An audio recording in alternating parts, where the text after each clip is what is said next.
On this week's prequel episode, we follow up on our last unicorn listener polls and preview The Devil Wears Prada.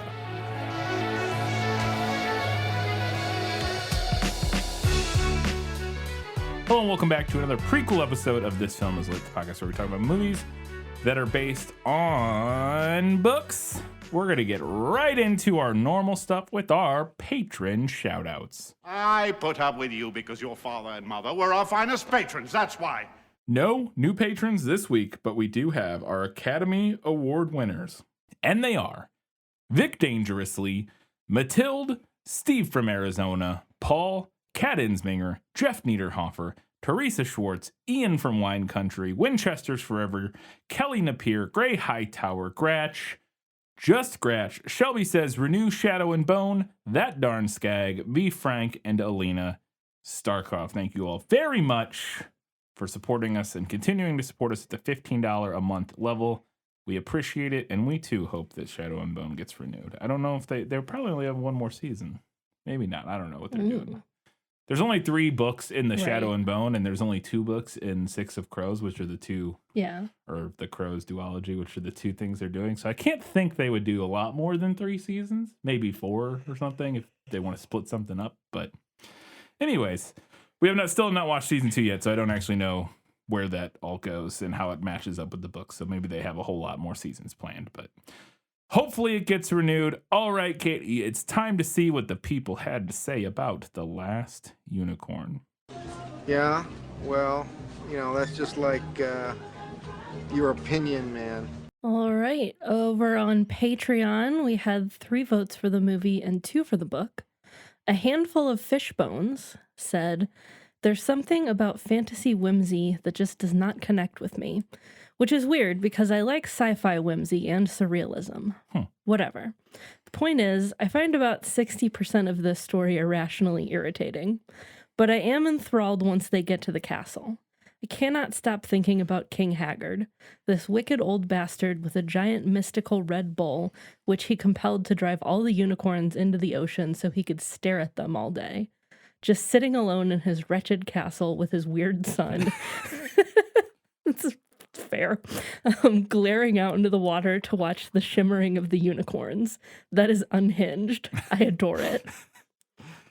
And I like the movie way, way more than the book. Something in the odd stillness in the animation, the way it doesn't match the intonation of the dialogue, and the truncated ramblingness of the plot felt to me like a fever dream. I don't know, the flaws in the movie are just so deeply funny to me that I'm slightly obsessed with it. Well, that's fantastic. That's super fun to hear. Yeah, it's definitely, we talked about the animation and some of the ways it doesn't match, but yeah, there is an odd charm yes, to it. there's definitely an odd charm, I think is a good way to put it. Yeah, for sure. So yeah, no, it's fun that you enjoyed. You found something you didn't expect to enjoy, and yet you did. That's always fun. Colin Osborne said, "The story is amazing, and what the movie lacks for cramming the whole thing into 90 minutes, it makes up for with the unique Rankin Bass top craft animation style." Mm-hmm. And our last comment on Patreon was from Matilde, who said, "I appreciated the movie, but much preferred the book. On the plus side for the movie, the backgrounds and many of the creatures' designs were gorgeous. It reminded me of Scarf? I've never heard of this. Scarfe. Yeah, I don't know. Which is unexpected in a kid's movie, but really appreciated. Also, most of the voice cast did a great job, except maybe Jeff Bridges, who I found boring. I didn't care for the music. I found the songs too on the nose and flat. The animation was also not my jam, not very fluid or natural. And overall, I agree, the movie felt truncated and rushed. The book was a lovely surprise. I too can't believe a guy in his early 20s could write something so sensitive and perceptive. The characters had a lot of depth, which was a bit lost in the movie, unfortunately, and I found myself touched by each of them and their fate. I loved the style as well. I love when there is an adjective or metaphor that is devastatingly effective, and there were plenty of those in there. Regarding the movie adaptation, I'm going to say 2 atrocities I never thought I'd say. 1, I think there should have been some narration from the unicorn. It could have helped develop the characters and compensate for what had to be cut for time. I liked the introspection in the book, and I feel it could have been carried over in the movie. If you give it the correct ethereal feel, it wouldn't have been annoying like most narration can be. I will say there are several times in the movie, from my memory, where we do hear the unicorn's like thoughts. There are a couple times, which is almost acts like a voiceover, but not really. Particularly at the beginning, where she's Yeah. just like by herself in the forest, which I couldn't do that any other way. Yeah. To be fair, Yeah. Unless she's talking to like the trees or something. right? Yeah. Yeah, but there were a couple moments, but I would agree with that I do think it actually you could have used. There are times where a voiceover, a narration of some sort makes sense, and if done well, can work just fine. It's just relying on it, as a crutch is what's kind of frowned upon generally. Right. But yeah, I think that it definitely could have helped, especially in a kids movie like this. Yeah, and especially there is a lot of an inner narration from the unicorn in the book, obviously. Yeah. And I think they could have just pulled from that and made it work fine. Yeah. No, I agree. So I looked up. Scarf is an artist and a cartoonist. Like they do a lot of political cartoons. And the thing that I just kind of scrolled through the Google image search, and the thing that gave me the most Scarf vibes from the movie was like the character design of King Haggard in particular, like his face and stuff. He does these very like almost surreal, like over the top like caricatures of people that to me like like Haggard's like extremely lined face and sort of almost like he's being deformed by his cruelty or whatever, like it kind of, some of those characters remind me of like that, like a little bit, and some of the creatures as well, like the harpy and stuff like that. So I think that would be what Matilda was referencing in relation to Scarf. Matilda went on to say, I think this is due for a remake, possibly a live version. I think a more adult approach and a longer runtime could carry the themes of the book better, and I would like to see someone like Guillermo del Toro or Alfonso Cuarón give it a shot. You're speaking my language. I mean, I can't disagree with that, but I would like Guillermo del Toro to make almost every movie. It's true. So, but this does really feel like it would be right in the I feel like this would be actually, honestly, like a really good candidate for a live action remake. Yeah, and he's probably not the only one that would do a great job with it, but definitely one of the people that jumps to, just like an obvious like first choice. Like, he could definitely nail the foreboding whimsy of something like this. And Matilda's final comment was, final unpopular opinion, I actually liked the butterfly. I have ADHD and he made me feel seen. Fair enough. That's... I know a lot of people with ADHD, and I don't find them annoying, but I found that butterfly incredibly annoying. So, yeah. I'll leave it at that, but yeah. Over on Facebook, we had 2 votes for the movie and 0 for the book. Sarah said, when I saw this movie, I honestly didn't know what I was about to experience. This is one of the trippiest movies I've ever seen. Part of that being because of the animation. Sometimes the animation was gorgeous, but being mixed with poor figure animation, i.e. lack of facial emotion, it really added to the trippy feeling. I also want Brian to know that I also was certain the narwhals were the unicorns in the water. Vindication. I remember when the film was over being very confused as to why the narwhals weren't used or mentioned again after seeing them. Thank you. It could have been an awesome story element. It makes perfect sense. I'm glad somebody else noticed the narwhals. There's no... I was starting to think I had just imagined the shot of the narwhals, but they aren't... It's never mentioned in the book. I don't remember if we talked about that or not. I think we did, but there are never narwhals mentioned in the book. Yeah. So I wonder if that was something that they like animated in, but then didn't want to like, but then didn't dramatically change the end of the story in some way. Could be, yeah. I don't know. Over on Twitter, we had 2 votes for the book, 1 for the movie, and 2 listeners who couldn't decide. Kelly Napier said, I don't think we've seen such a faithful adaptation of a movie from a book before now in the pod, which made it a really hard choice between the two.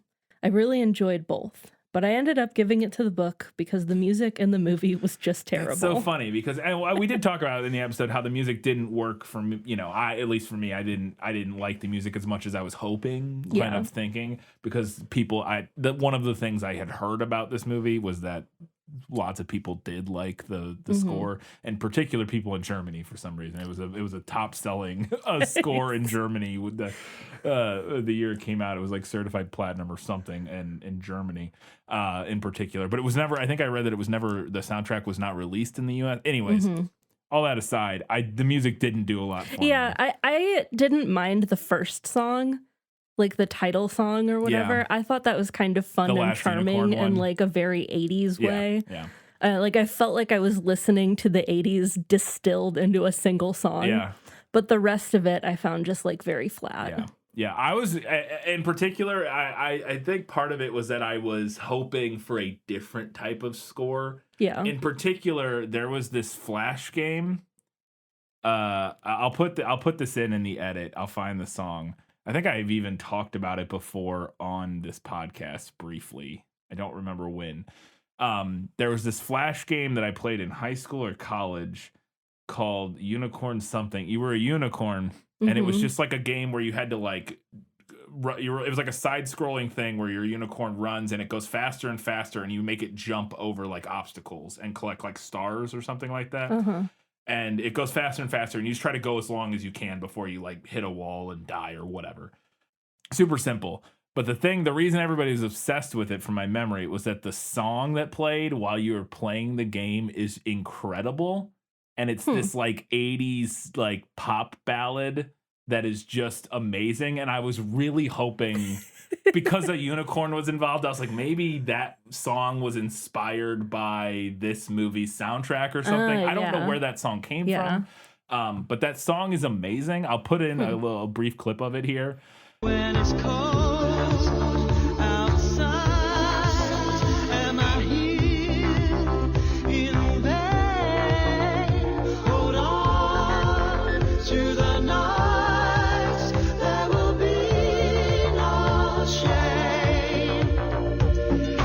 Always I wanna be with you, make believe with you, and live in harmony all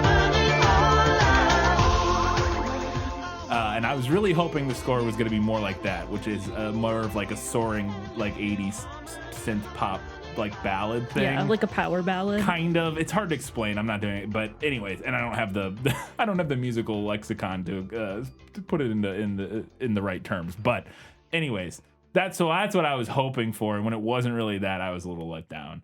Because I really was thinking it might be something like that. So anyways, if you want a better unicorn-themed 80s styled music score, check out the theme song from whatever that game was called. It's called like Magic Unicorn Run or something. I don't remember. Anyways. If you are trying to find the song, the game was called Robot Unicorn Attack. Apparently there was also a sequel with a good song. I don't know. I've never heard that one. Or played the sequel, but the first game was called Robot Unicorn Attack, and if you just Google that, you'll find the song on YouTube. The song on YouTube has like 3.5 million views, so I know I'm not the only one that remembers this song. I'm sure I'm not the only one. Yeah, who somebody's will remember, gonna know what you're talking about. Yeah, it was. I remember tons of people playing it in high school or whatever on like browser-based, like Flash game or whatever. Anyways. Over on Instagram, we had 1 vote for the movie and 2 for the book.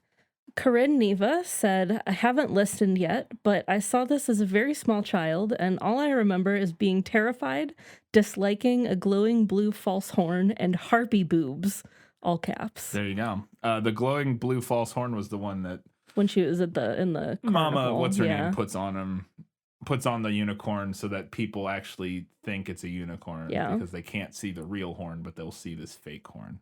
Anyways, but yeah, I think if I had seen this movie as a kid, the harpy boobs really would have been burned into my brain. It would have made an impression. It would have been seared in there. Yeah. And we have a comment on Goodreads this time. We occasionally get one over there. So 0 votes for the movie, 1 for the book from Goodreads. And our comment was from Miko, who said, "Had I read The Last Unicorn when I was younger, I might have enjoyed it more, but now it feels like Terry Pratchett light. That's in no way a bad thing, but I still had a nagging feeling that I should go read some Discworld books instead." Did you have that vibe? You're obviously Yeah, there's, yeah. No, I mean, for I know we sure. talked about Terry Pratt. I'm just saying, like, did you feel like it was like a lesser version of? No, I Terry didn't. I didn't Pratchett. feel like it was lesser. Okay. I think it was maybe stylistically less dense Yeah. than his books, but his books are very stylistically dense, so just about anything Okay. is less stylistically dense Fair. than That is fair. Pratchett. Yes. Yeah. That is fair. No, I definitely noticed the similarities, but I didn't feel like it was like lesser than. Yeah, and I don't want to put too many words into Miko's mouth here. They said Terry Pratchett light, and that it's not a bad thing, but they just felt like they should go Yeah. read Discworld. So to me, that reads a little bit like, it's not quite up to the same like Right. level. And technically this book does predate Yes. Discworld. Yes, yeah, and you talked about, obviously you felt like this was something like this is where Pratchett and stuff they would have been inspired by this as opposed to Right. I could vice versa. potentially see that having Yes. been the case. Miko went on to say, "The annoying butterfly is Beagle's self-insort of sorts, which somewhat explains its anachronistic babble. The modern song lyrics and other mentions throughout the book, like tacos, trains, Robin Hood, France, or folklorist Francis James Child, really bugged me, especially since in the translation, the most recent references are all from the late 80s. To me, the setting didn't feel timeless or patchwork pastiche, but simply messy, which is a shame because I think Beagle blends other stuff seamlessly together. It's hard to explain, but when describing the Red Bull or the unicorns being trapped in the ocean, it's not quite clear what's literal, what's magical, and what's metaphorical. But it works beautifully. I don't think I care about any of the characters. The unicorn feels like a side character in her own story, even more so in her human form. I agree with that very much, at least in the movie. The Yeah. unicorn that this movie is about and named for feels very much not like an interesting, fleshed out character. Yeah, I would In a agree way with that I thought was a little disappointing, because it definitely feels more so like this movie is about. I mean, it is, but I think it's just because she has so few lines so often, and yeah, I would agree with that a lot. Anyways, sorry. Where was I? Okay, Miko went on to say, "I also feel like none of the characters have that much agency. Spendrick gaining control of his magic did not feel earned in the slightest. It's just a story beat that happened because it should have happened. Prince Lear didn't come across as romantic, just obsessive. And Jeff Bridges' performance does not help in the movie. The book wins, it just has so much more going on, but it's nowhere near my favorite books like it seems to be for many. I think I'll stick to Pratchett. In my opinion, he does many of the things present in this story much better, like the anachronistic setting or the awareness of story tropes." Yeah, I think that's fair. I have Yeah. a lot of things like that where, especially, I have this argument with this discussion with Kyle pretty regularly about video games, where he really likes playing older like the original, like older, more retro games that he liked when he was younger and stuff. And a lot of times we'll have a discussion. He's like, "Well, but they do this so well now." It's like, yeah, but a lot of modern games do all that stuff you like. They just do it better now. And it's kind of a similar vibe of like, yeah, Terry Pratchett does all this stuff. He just does it a little better, or maybe not better, but in a style that is more to Miko's liking. Than Beagle did in this story, which I think is fair, and I can understand that a lot. All right, so we had a dead tie Yeah. this time.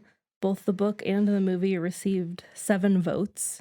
And then we had our 2 listeners who couldn't decide. Yeah, I think our polls got buried on this one. I was really frustrated this week. Yeah, because we did not have many votes. We have had a bad time on, like, maybe we'll have a bad time on like one platform one week, usually Facebook, but we had a bad time on every platform this week, and I was pretty frustrated. Yeah, it's interesting. I'm not sure why, because we had a lot of engagement going into the episode. Yeah. Of people talking about, like, responding to our poll about like who had heard of it and stuff like that.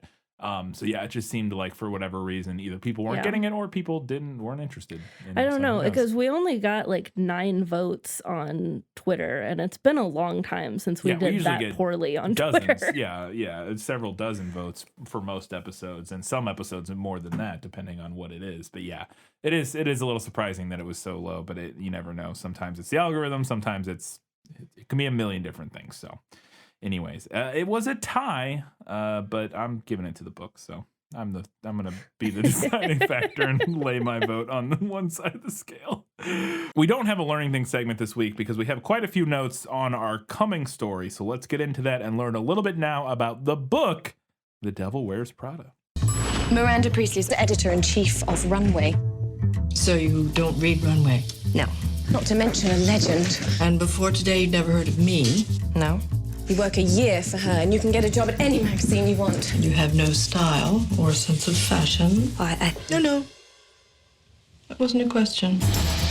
You got a job at a fashion magazine? What was it, a phone interview? Who is that? Are we doing a before and after piece I don't know about? In the world of high fashion. There you are, Emily. Actually, it's Andy. My name is Andy. A million girls would kill for this job. Is there some reason that my coffee isn't here? Did she go to Rwanda for the beans or something? Where so much is at stake. I need 10 or 15 skirts. Goodbye! Hello? Where are my eggs? The Devil Wears Prada is a 2003 novel by American author Lauren Weisberger.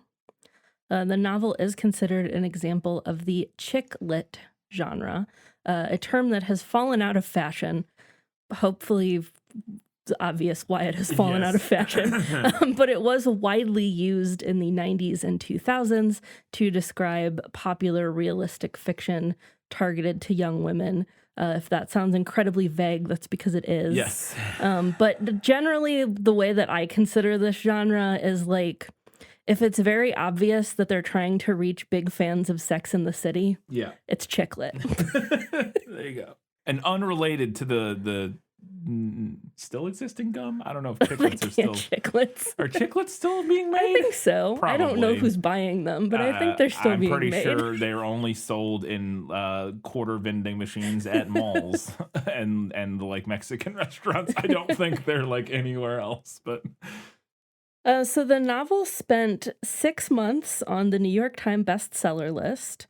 By July 2006, it was the best-selling mass-market softcover book in the U.S., according to Publishers Weekly. The Devil Wears Prada is largely based on Weisberger's experience at Vogue magazine as an assistant to editor-in-chief Anna Wintour. Mm-hmm. And there is much speculation that the book's primary antagonist, Miranda Priestley, represents Wintour, and the fictional Elias Clark publishing company in the book is modeled after Condé Nast. Yeah. That was everything I also found when researching the movie. Much speculation about this. Weisberger has stated that Priestley's demands in the book are partial fiction and a composite of actual experiences that she and her friends had in their first jobs, although she has never explicitly confirmed that the character is based on Wintour. Wintour herself does make a cameo appearance near the end of the book, where it is said that she and Miranda dislike each other. Interesting. So perhaps unsurprisingly, the book was not well received at Vogue. Kate Betts, a Vogue editor, criticized Weisberger and the book in the New York Times, writing, quote, "Andrea is just as much a snob as the snobs she is thrown in with," which I would agree with. Oh, yeah? Yeah, we'll talk about it in the episode. It's just a different kind of snobbery. Yeah. So back to Anna Wintour. She's considered one of the most powerful people in the fashion industry and famously considered demanding and difficult to work with. Of the novel, Wintour told the New York Times, quote, "I always enjoy a great piece of fiction. I haven't decided whether I'm going to read it or not." You have a note in the movie section about the costumes. I also want to add that there were designers who refused to allow their merchandise to appear in the film, fearing that they would end up in Wintour's ill graces. Yeah, I had notes about that I didn't include. Also, there are designers who they wanted, just like physically wanted the person to appear in the film. Who was like, "Nah, I'm good." Yeah. There are a few who do make appearances, but a lot of them were like, "Nah, no thanks." Janet Maslin of the New York Times described the novel as, quote, "a mean-spirited gotcha of a book, one that offers little indication that the author could interestingly sustain a gossip-free narrative." Jennifer Krause of Newsday agreed that the book had problems, but praised it as a, quote, "fun, frivolous read." A sequel, Revenge Wears Prada, The Devil Returns, was published in 2013, while a third novel, When Life Gives You Lululemons, was published in 2018. Truly two terrible titles. The original title is much better The than original title either of the is sequels. is fine. Like, it's a good, like, clever little title. Those follow-ups were trying to capture that magic, that lightning in a bottle, and boy, oh boy, did they fail. Revenge Wears Prada, The Devil Returns is awful. This is pretty bad. That sounds like a direct-to-TV sequel that, like, got made on Lifetime Movie Network or something. Starring, oh God, I don't even know. Just some, that's brutal. And then When Life Gives You Lululemons is... Well, When Life Gives You Lululemons it's super in line with the genre, with like the chick lit genre, but it also sounds like a completely different like book and series. Yeah. Like if you just told me that title, I would guess that it was about like a fashionable yoga instructor whose boyfriend dumps her, but then she meets the perfect man. Right. Exactly. Would be my guess. Yeah. Something like that. Those are just two terrible titles. Just awful. My final note here is that aside from the film that we'll be discussing, the novel has also been adapted as a musical, which opened in Chicago in 2022. Wow. I have not heard, so it probably didn't. It probably didn't go very far. Yeah, probably not. If that's all right. Well, speaking of adaptations, it's time now to learn a little bit about The Devil Wears Prada, the film. Andy Sachs is about to discover She hates me, Nigel. There's a way that you can help me. Little Crisco and some fishing line, and we're in business. it's not just about what you wear. What do you think? Andy, you look so chic. You look so thin. Do I? Just one stomach flew away from my goal weight. It's about who you are. Nate. I got it. Let me talk to her. No, that thing. Look, the phone. I'm leaving right now. Do you know why I hired you? I see a great deal of myself in you. The person whose calls you always take, that's the relationship you're in. Let me know when your whole life goes up in smoke. That means it's time for a promotion. People think that success just happens to you. It doesn't. You want this life? The decision's yours. The Devil Wears Prada. The Devil Wears Prada is a 2006 film directed by David Frankel, who's known for directing an episode of The Band of Brothers, which is a very different, big departure from this. The film One Chance, some episodes of Entourage, some episodes of Sex and the City, and the film Marley and Me, among other things. What an interesting resume. Yeah. He mostly works in TV, from what I saw, with a couple films here and there. And the reason he works on this movie is because he did Sex and the City. He directed, I think it was more than one episode, a handful of episodes of Sex and the City. So I would imagine that would be the reason he was on this film. And written by, and I didn't know this, which is really interesting, Aline Brosh McKenna, who is most known, at least to us, as being the creator and showrunner of Crazy Ex-Girlfriend, but who also wrote We Bought a Zoo, 27 Dresses, and a handful of other things. But yeah, it was along with Rachel Bloom, their last name, the two of them created and wrote Crazy Ex-Girlfriend together. So there you go. And then also it was Lauren Weisberger, the author of the book, is credited on IMDb as a writer, but that's just for the screenplay, I believe, or for the book. Right. The film stars Meryl Streep, Anne Hathaway, Emily Blunt, Stanley Tucci, Simon Baker, Adrian Grenier, Giselle Bundchen, Tracy Thorns, and Rich Sommer, among others. It has a 75% on Rotten Tomatoes, a 62 out of 100 on Metacritic, and a 6.9 out of 10 on IMDb. And it made $326 million against a budget of $35 million, so a huge success. That is a ton of money for that small of a budget. That's a very profitable film. So Fox bought the rights to the novel before not only it was published, but before it had even been finished. Carla Hacken, who was the studio exec, who was the vice president at Fox at the time, had only seen the first 100 pages of the manuscript and then an outline for how the rest of the book would go. But that was enough for her. She bought it, saying, quote, "I thought Miranda Priestley was one of the greatest villains ever." And then she recalled later in 2016, quote, "I remember we aggressively went in and scooped it up." That just real quick, I want to say that the outline for the rest of the book must have been amazing, because I'm about 100 pages in, and I don't think that would have been my impression of it based on the first 100 pages. Interesting. Yeah. So Elizabeth Gabler, who was another head of production at Fox later, would note that the finished novel didn't actually have a complete narrative. And this is a quote she had, which I'll be interested to see what you think of this when you finish the book and when we get to the movie.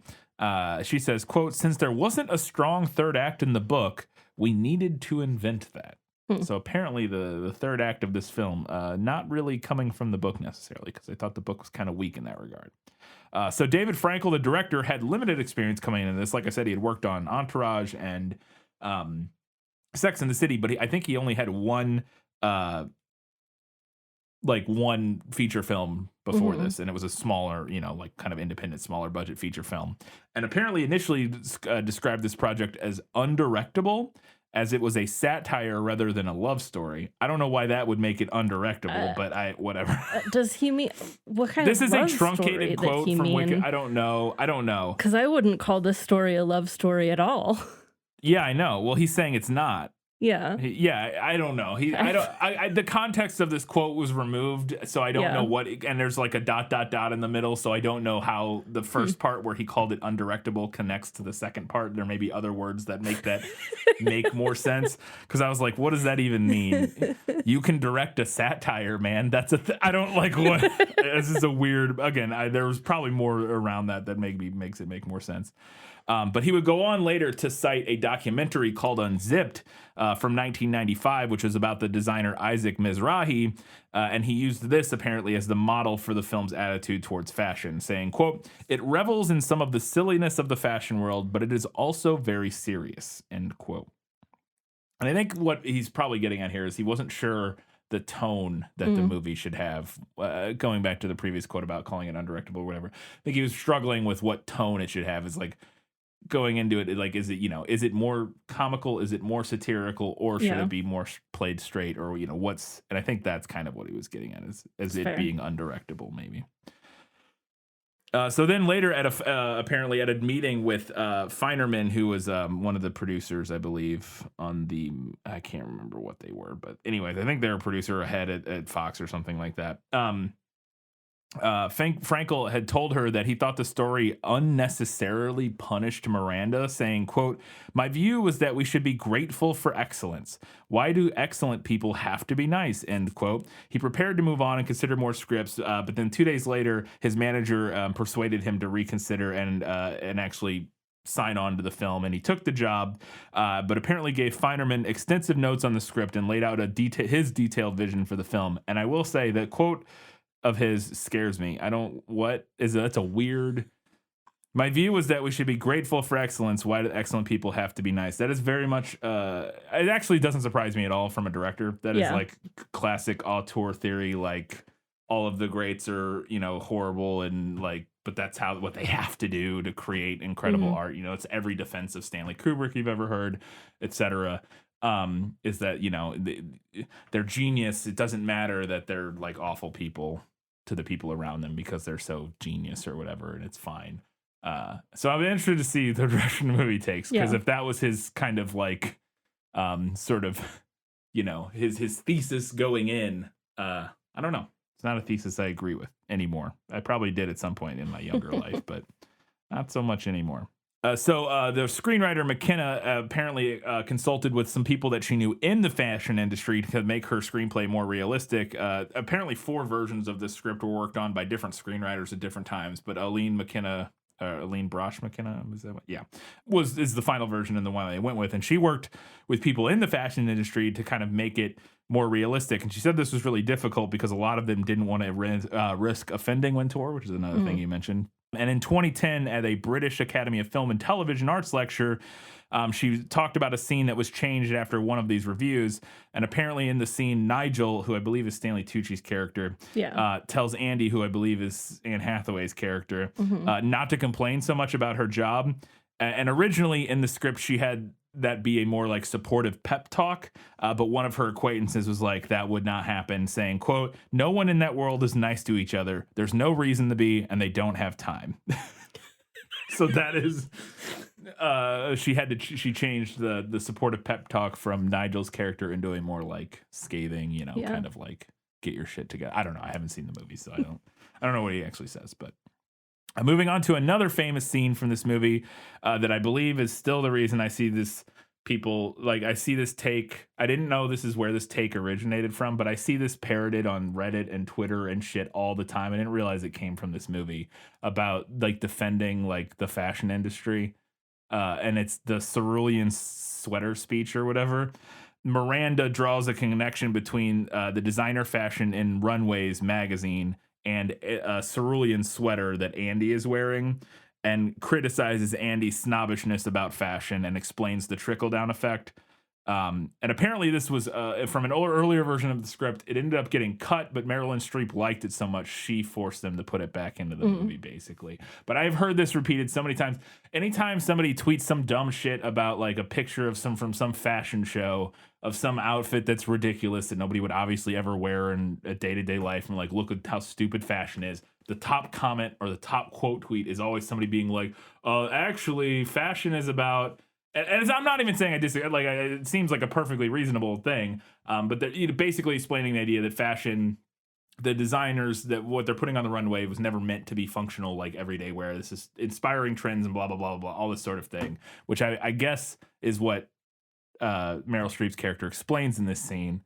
And I did not realize that was what? It's, kind of. Okay, maybe it's not. But I'd always heard people, I've always seen people like kind of say that. And it sounds like what this scene is basically about, and it was interesting because I didn't know if maybe this is where people kind of got that talking point from, or maybe not. I don't know. Maybe it came from somewhere else, but it's a point that I see repeated all the time on the internet, and I figured maybe it was from this, or again, where most people were exposed to that idea.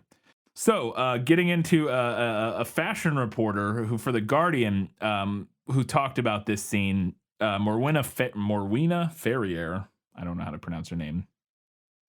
Said, quote, "As a fashion journalist, I can," talking about the cerulean speech, "as a fashion journalist, I can vouch for its gist, that regardless of how immune you think you are to fashion, if you buy clothes, you are indebted to someone else's choices." Going on to say, "Arguing that you are oblivious to trends is a fashion choice in itself." And then as an example of this, she cited apparently some yellow dress that Rihanna wore to the Met Gala in 2015 and how that popularized the color of that particular color over the next few years. And then also in 2021, a different magazine argued that the idea that it promotes that fashion always trickles down from the cultural elite is somewhat contradicted by brands such as Vetements, which I don't know what that is. But this is somebody kind of offering an alternative perspective to the idea that fashion trickles down from the high fashion designers and haute fashion or whatever. But saying that a lot of times brands will actually take their inspiration from everyday streetwear, and Champion, which is another sportswear brand whose popularity with low-income customers helped make it an elite brand that those customers can no longer afford. So they're basically saying that sometimes it goes the other way. Yeah, for sure. Obviously, like high fashion will be inspired by kind of like common street fashion and stuff like that. And then I saw another article referencing that a lot of that intertwines with like cultural appropriation and stuff like that, which is also another interesting topic that I didn't want to get into here because it's a whole complicated thing. But all that stuff kind of intersects in different ways. Point being, it's complicated. It moves both directions, and sometimes we steal stuff from black people. So that's that. So getting into some casting notes. The studio and filmmakers involved in the film claim that Meryl Streep was seen as the only option for Miranda from the beginning. But according to other sources, there's been claims that there were other actresses considered for the role, and those include Michelle Pfeiffer, Glenn Close, and Catherine Zeta-Jones, which all make a lot of sense to me, which wouldn't surprise me if those were at least considered. Yeah. Yeah, I mean, getting Cruella de Vil feels like... That makes a lot of sense. A little on the nose, but, it makes sense. So yeah, I totally would. Any of those people would make a lot of sense to me. So according to the director, apparently Meryl Streep saw this film as a chance to quote skewer the doyness of the fashion world. Is that how you say that word? I think it's doyeness. Doyeness. Skewer the doyeness of the fashion world. Meryl Streep has 3 daughters. She's an ardent feminist, and she felt that magazines, quote, twisted the minds of young women around the world and their priorities. This was an interesting way to get back at them, end quote. Also, she said that she liked that the film passed the Bechdel test, which is a very outdated, or a fairly outdated sort of like litmus test for whether or not a film is like remotely egalitarian in regards to like women characters and stuff like that. Which is basically, if you don't know what the Bechdel test is, the idea is that, from my memory, it's been a long time, is that do 2 women in the movie have a conversation about something other than like a romantic love interest, like with a man or something like that. Yeah, and they have to be named. And they have to be, yes, 2 named characters having a conversation about something other than like a love interest. Yeah. Would be, or specifically a male love interest, I think. But again, there's things that pass the Bechdel test that are still incredibly misogynistic and gross, and there are things that don't pass the Bechdel test that are incredibly, empowering and like egalitarian and whatever. So and feminist and stuff. So it's more complicated than that, but it's like a very like kind of. Anyways, go read about the Bechdel test if you want to learn more about that. So apparently Meryl Streep was kind of locked in from the beginning, but casting Andy, which eventually went to Anne Hathaway, was a much more difficult proposition. Because Fox wanted a super like hot young A-list actress, and initially they thought Rachel McAdams was that person because she was coming off the success of Mean Girls and The Notebook, and they were like, that'll make money because she's so hot right now. But she apparently turned down the role several times, telling them that she did not want to do any like mainstream Hollywood projects for a bit. Some other people that were considered for the role included Kirsten Dunst, Natalie Portman, Scarlett Johansson, and Kate Hudson. Apparently, I feel like Kate Hudson would have been a little old for that role. Not like compared to the 2006. I don't think. I thought she was older. Like not that she was old, but like compared to those other actresses, they're all been like early 20s. I thought Kate Hudson would have been like 30s or something. Maybe. I mean, she was wrong. doing a lot of like rom-coms at this time. Okay, fair enough. I don't disagree that she was doing rom-coms. I just thought that this character was supposed to be like a super young, fresh out of school. Like, yeah, I mean, she is. And I maybe I'm wrong, and I'm just misremembering. But I thought, anyways, I don't know. Anyways, I don't know how old Kate Hudson. I don't is either. off the top I don't of either. my So head. I could be completely wrong about that. For some reason, though, in my brain, she's older But than the rest this of them. is really just a list of like every A-list actress from this time period. Which is always the case with these casting things. They're always like probably mostly bullshit. But anyways, so apparently all of those people were considered for the role, but unlike some of the other people, including Rachel McAdams, who turned the role down, Anne Hathaway was actively wanted the role. Apparently, she went as far as to, while auditioning for the role at some point, writing "Hire Me" in the sand of a Zen garden outside one of the like executives' offices to try to get herself the part. That's interesting. Eventually, she did get the part, so I guess it worked. Emily Blunt got the part after she read lines for an audition in the Fox studio lot before she was boarding a flight to London to audition for Aragon, a part which she did not get. And then ultimately would go on to get this. And actually, her character being British is something that she brought to the role because Emily Blunt is British, I think, right? I think so. I'm pretty sure she is. And she thought she did it with her normal accent and then liked it for the character, so they kept it basically. Because the character in the book is American. But apparently both her and Anne Hathaway lost weight for their roles. And Hathaway would later recount that, quote, we would clutch each other and cry because we were so hungry. It's terrible. And apparently Blunt would denied rumors later that they did this at the filmmaker's request. I was assuming David Frankel.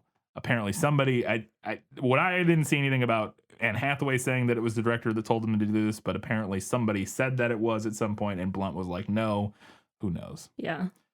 It's all a nightmare, so who knows? So some other people were apparently auditioned for the role of Nigel, which is Stanley Tucci's role in the film. They apparently auditioned Barney's creative director Simon Doonan and E! Television's Robert Verdi, who are both openly gay men who are like media fashion commentators and stuff like that. Also, apparently Graham Norton auditioned, which I thought was interesting. ultimately the role went to Tucci, who is not gay, which is, its own thing. But Verdi, who's the guy from E, would later say that he thought there was no intention for them to actually hire him, and that they were literally auditioned him and Doonan to basically give filmed filmed audition tapes to whoever they cast to be used as research for playing this gay character. Interesting. He ended up with a part, like a cameo in the movie. Yeah. In a scene in Paris. Tucci would say that he was unaware of this, if this is the case, saying, quote, "All I know is that someone called me and I realized this was a great part." And he said he based the character on various people he knew and was friends with. And apparently he was also, he insisted on the glasses that he wore in the film. He was like, these work for my character. I don't know. I've not seen this movie, so I don't know anything about it. But anyway, so that was a whole mess, casting mess, apparently, of some people thinking they were basically being exploited and not actually being seriously considered. And then they gave the role to a straight guy, and they're like, all right, well, or I think Stanley Tucci's straight. I'm fairly certain. I don't know if that's for sure the case, but I think he is. So apparently the film had a $100,000 budget for the costumes, but this ended up being supplemented by help from costume designers because Patricia Field, who was the costume designer the costume, designer for the film, had a bunch of friends in the fashion industry, and she believes that at least $1 million worth of clothes were used in the film, making it one of the most expensive costume movies in cinema history. According to this, that seems not true, but maybe. $1 million worth of clothing is a lot. So I guess it's possible. I just would imagine. I guess maybe it depends on what you mean by clothing. I don't know. I feel like if you're making like a bunch of armor and stuff for like a big, like the Lord of the Rings movies, the costume budget had to be huge on I don't know, maybe not. Maybe I'm wrong, but it just seems to me $1 million worth of, it's a lot, but it doesn't seem like that would have been like the largest in history. But I don't know. It does say one of. True, it does say one of, which you can say that about anything, I guess. Technically. Apparently, the single priciest item in the film was a $100,000 Fred Leighton necklace that Meryl Streep wore. So, I mean, they're right there is a tenth of your budget. Yeah. Which doesn't, or not, that all sounds real fishy to me. I don't know. Those numbers don't add up. But anyways. So apparently this is IMDb trivia facts now. On the first day of filming, Meryl Streep told Anne Hathaway, quote, "I think you're perfect for the role. I'm so happy we're going to be working together." Then she paused and followed with, quote, "That's the last nice thing I'll say to you." End quote. She getting in character. Getting in character, apparently. The film, getting into some reviews, the film was nominated for 2 Oscars, including for Best Supporting Actress for Meryl Streep and Best Costumes. Did not win either. And then in the reviews, A.O. Scott of the New York Times wrote, quote, "No longer simply the incarnation of evil, she is now a vision of aristocratic, purposeful, and surprisingly human grace." Speaking of Meryl Streep's character. What is Miranda Priestley? Mm-hmm. Kyle Smith, writing for the New York Post, agreed with that take, saying, quote, "The snaky Streep wisely chooses not to imitate Vogue editrix Anna Wintour, the inspiration for the book, but creates her own surprisingly believable character," end quote. Which was a thing that I read in several things, that that Streep did not, even though the book's character is pretty much based on Anna Wintour, Streep kind of took it a different direction and didn't just do like a very clear imitation of Anna Wintour. David Edelstein in New York Magazine criticized the film as thin, saying, quote, but praised Streep for her, quote, "fabulous minimalist performance." And then another guy writing for the Village Voice called the movie an improvement on the book and said that Streep was, quote, "the scariest, most nuanced, funniest movie villainess since Tilda Swinton's Nazified White Witch in the Chronicles of Narnia, The Lion, the Witch, and the Wardrobe." What a sentence. Yes. Nazified White Witch. Yeah. And then finally, I had to go to Ebert's website, but I was able to find it. Roger Ebert gave the film 2 out of 4 stars, wrapping up his review by saying, quote, and I will say this review was a rambling one. I read the whole thing because his reviews are pretty short. This is towards the end of his life. This review is mostly not about the movie. It's very strange. And so I was struggling, but the last paragraph definitely at least kind of made for something I could pull and talk about here. He wrapped up the review saying, quote, Meryl Streep is indeed poised and imperious as Miranda, and Anne Hathaway is a great beauty. Who makes a convincing career girl. I liked Stanley Tucci too as Nigel, the magazine's fashion director, who is kind, observant despite being a careerist slave. But I thought this movie should have reversed the roles played by Grenier and Baker. Grenier comes across not like the old boyfriend, but like the slick New York writer, and Baker seems the embodiment of Midwestern sincerity, which makes sense because he is from Australia, the Midwest of the Southern Hemisphere, which is the final line in the Ebert's review of this movie, which is very funny to me. Oh, man. The Midwest of the Southern Hemisphere. Australians, can you confirm? Do you guys say ope? Confirm, deny. Do you guys say ope? I'm going to squeeze right past you. The Southern Hemisphere. So you've seen this, I assume, right? Yes. Okay. It's been a long time, but I have. I have not seen this one. I'm interested. I've always heard it's like a pretty good movie. Obviously, we talked about the reviews and stuff. It's got fairly good reviews. I'm really interested to see kind of what I don't know anything about it and like what its take is. Like I don't know what this movie's trying to say. So I'm interested to see that. I mean, I know it's about like fashion but yeah, I don't know. And like, Anne Hathaway is like this kind of the foil to like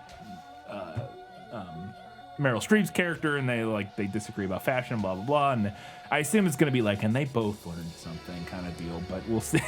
I don't know. I'm interested to see what it is because it's definitely different from a lot of the stuff we've been talking about recently. So it should be fun.